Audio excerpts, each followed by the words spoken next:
Il y a deux histoires qu'on entend tout le temps sur la Chine, et elles sont complètement opposées. D'un côté, on nous parle d'une superpuissance économique inarrêtable qui va dominer le monde, et de l'autre, d'un colosse au pied d'argile, au bord de l'effondrement.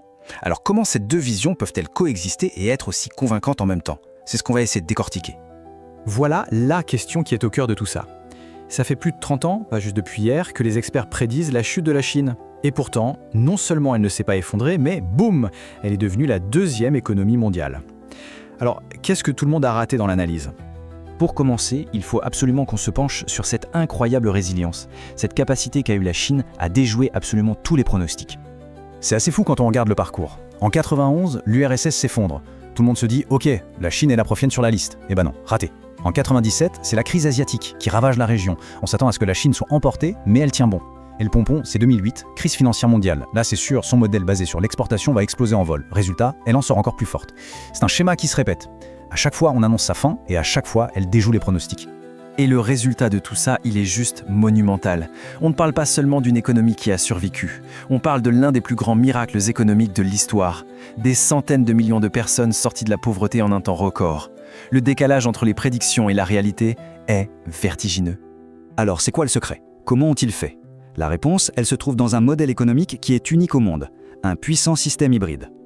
Et tout commence avec cette phrase, devenue légendaire de Deng Xiaoping. Cette petite phrase, l'air de rien, elle change tout. C'est l'abandon de l'idéologie communiste rigide pour un pragmatisme total. En gros, peu importe la méthode, ce qui compte, c'est le résultat économique. Le contraste est saisissant, c'est le jour et la nuit. Sous Mao, on avait une économie totalement planifiée, un isolement complet, et on sait comment ça s'est terminé, par des catastrophes. Deng, lui, a fait l'inverse. Il a ouvert les vannes. Il a laissé les forces du marché s'exprimer, encouragé l'entreprise privée et attiré les investissements étrangers. Il a tout simplement libéré une énergie économique qui était complètement bridée. Ce fameux modèle chinois fonctionne un peu comme un moteur en 3 temps. D'abord, on libère le marché à l'intérieur, ensuite on s'ouvre au monde pour en devenir l'usine, et enfin, et c'est là que le modèle autoritaire joue un rôle clé, on utilise les profits gigantesques pour construire des infrastructures à une vitesse absolument hallucinante. Ok, donc jusqu'ici, on a une success story incroyable. Mais, et c'est un très gros mais, le moteur qui a permis ce miracle est aujourd'hui en train de tousser, sévèrement. Et c'est là qu'on bascule dans la deuxième histoire, celle de l'effondrement, qui, cette fois, pourrait bien arriver. 41. Ce n'est pas juste un chiffre, ça veut dire plus de 3 ans de chute ininterrompue des prix de l'immobilier. Il faut imaginer que pour des millions de familles chinoises, la quasi-totalité de leur patrimoine est en la pierre. Et ce pilier de leur richesse est en train de s'effriter mois après mois. C'est le signal d'alarme le plus visible. Et ce n'est que la partie émergée de l'iceberg. Parce qu'autour de cette crise immobilière, on a tous les ingrédients d'une tempête parfaite. Des usines qui produisent à perte, une dette colossale, des consommateurs qui n'osent plus dépenser, ajouter à ça une demande mondiale qui faiblit, et pour couronner le tout, une bombe à retardement démographique avec une population qui vieillit à toute vitesse. Mais alors, qui a payé pour ce miracle économique? Une théorie assez éclairante parle de la répartition des pertes.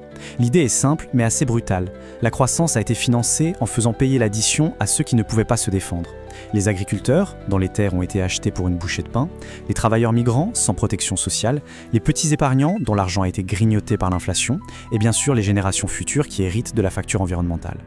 Ce graphique, même si c'est une estimation, donne une image assez claire. La part du lion de la richesse est allée à l'État et à une élite urbaine. Pour l'immense majorité de la population, notamment rurale, il ne reste que les miettes. Le problème, c'est que ce modèle est à bout de souffle. On ne peut plus presser le citron, il n'y a plus personne sur qui transférer les coûts. Alors face à ce mur de problèmes, que fait le pouvoir chinois? Est-ce qu'il essaye de réparer le vieux moteur? Pas du tout. La réponse est bien plus radicale. C'est un changement complet de stratégie. Et là, c'est un virage à 180 degrés. Hier, les mots d'ordre étaient ouverture, intégration mondiale. Aujourd'hui, c'est autosuffisance, indépendance technologique. La croissance économique n'est plus la priorité numéro 1. Maintenant, ce qui compte avant tout, c'est la sécurité nationale et la stabilité. C'est une sorte de mentalité de forteresse à siège. Et cette préparation, elle est très concrète. On a une modernisation de l'armée à marche forcée, des investissements colossaux dans les technologies de pointe pour ne plus dépendre de l'Occident, et à l'intérieur, des purges qui continuent pour s'assurer que tout le monde est parfaitement aligné. Pas une tête ne doit dépasser.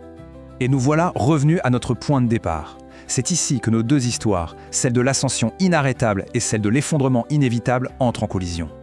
C'est vraiment ici que tout se joue. D'un côté, on a cette histoire de résilience exceptionnelle, cette capacité à surmonter les crises qui a stupéfié le monde.